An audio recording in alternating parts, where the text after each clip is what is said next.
Eu saúdo os irmãos e as irmãs com a paz do Senhor Jesus Cristo. Eu sou a professora Amélia Lemos e vou compartilhar com os irmãos e as irmãs as leituras diárias desta semana, referentes à lição de número 9, que será ministrada no dia 1º de junho de 2025, lição intitulada Jesus, o caminho, a verdade e a vida. O texto áureo da nossa lição está em João 14, versículo 6. Disse-lhe Jesus: eu sou o caminho e a verdade e a vida. Ninguém vem ao Pai senão por mim.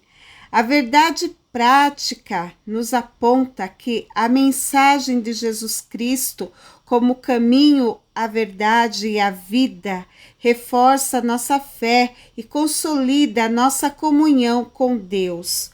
A leitura diária desta segunda-feira, dia 26 de maio de 2025, nos fala sobre o caminho que nos proporciona paz e tranquilidade. E está no Evangelho de João, capítulo 14, versículo 1. Não se turbe o vosso coração. Credes em Deus, crede também em mim. Um versículo bastante curto, né? Bem curto.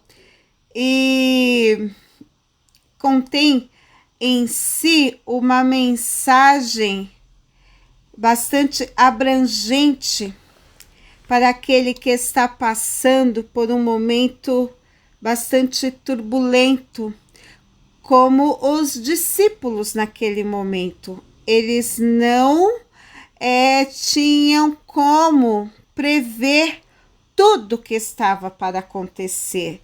Eles já estavam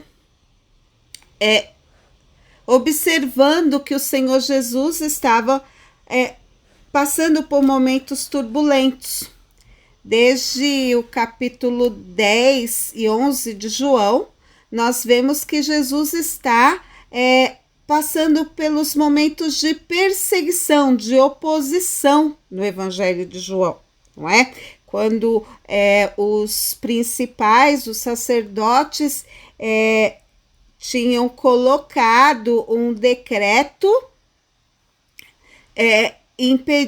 que impedia as pessoas de se relacionarem com Jesus Cristo, ou até mesmo declararem que foram curadas por ele e que receberam uma bênção da parte dele. Tais pessoas que assim declarassem seriam expulsas da sinagoga. Deste modo, algumas pessoas resolveram evitar Jesus. E quem sabe observar Jesus, seguir a Jesus de longe. E os discípulos, vendo tudo isso, já estavam de certa forma turbados. Jesus procurou ficar um pouquinho distante de Jerusalém, ficando ali na região da Pérea. Quando Lázaro esteve doente, Jesus ficou um pouco afastado, só se aproximou realmente no momento da ressurreição de Lázaro, que foi o seu último e maravilhoso, estupendo milagre, que foi realmente para chamar a atenção de todos ali. Por exemplo, no jantar na casa de Lázaro, Jesus chamou a atenção de muitos ali. Até Lázaro correu risco de morte, porque os principais, os sacerdotes, não queriam que as pessoas vissem que Lázaro realmente tinha sido ressuscitado. Então, a perseguição sobre Jesus estava muito forte. E o Senhor, claro, sabia que o seu momento estava cada vez mais próximo. E ele, no capítulo 13, havia avisado os discípulos na Santa Ceia que este momento estava cada vez mais próximo. E ele solicita aos discípulos que se amem, que sigam o seu exemplo, que mostrem uns aos outros que realmente são discípulos dele, demonstrando este amor.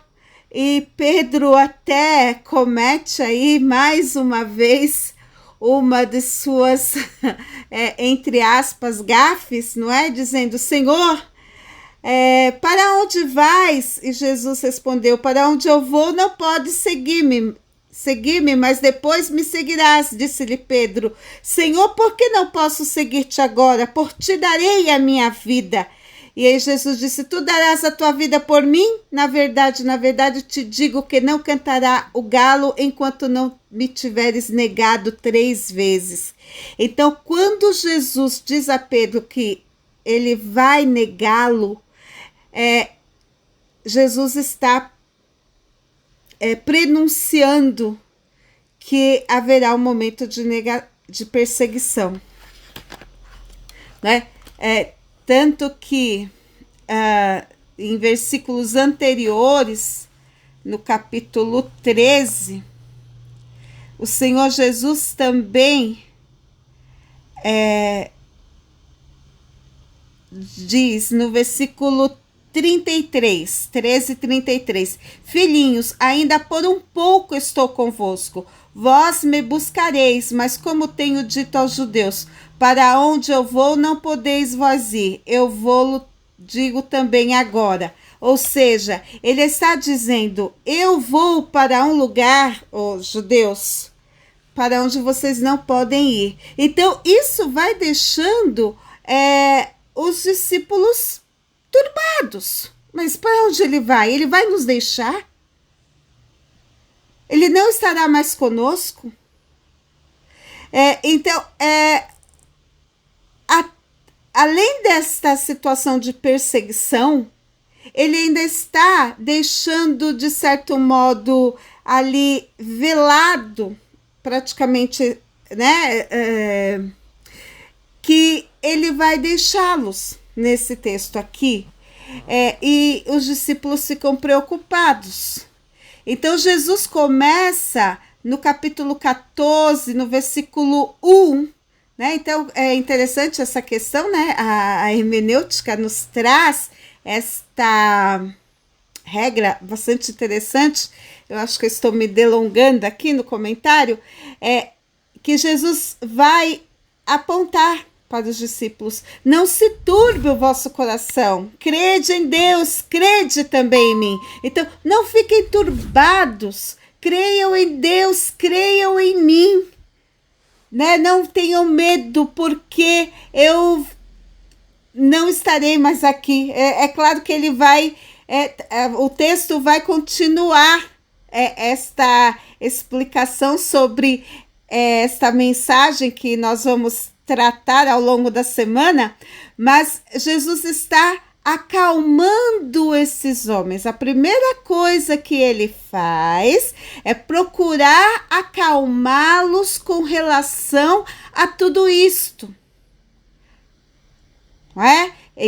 Tem uma perseguição, existe um prenúncio de partida, mas não precisam ficar turbados, creiam em Deus.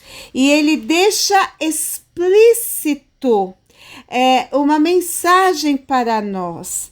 Aconteça o que acontecer, seja qual for a dificuldade, creia em Deus, creia em Jesus. O segredo está na fé. A fé é o combustível que nos mantém animados, que nos mantém em pé, que nos mantém dispostos a prosseguir, a prosseguir trabalhando, lutando, apesar de tudo isso. Ou seja, aprendemos aqui com Jesus que não podemos parar.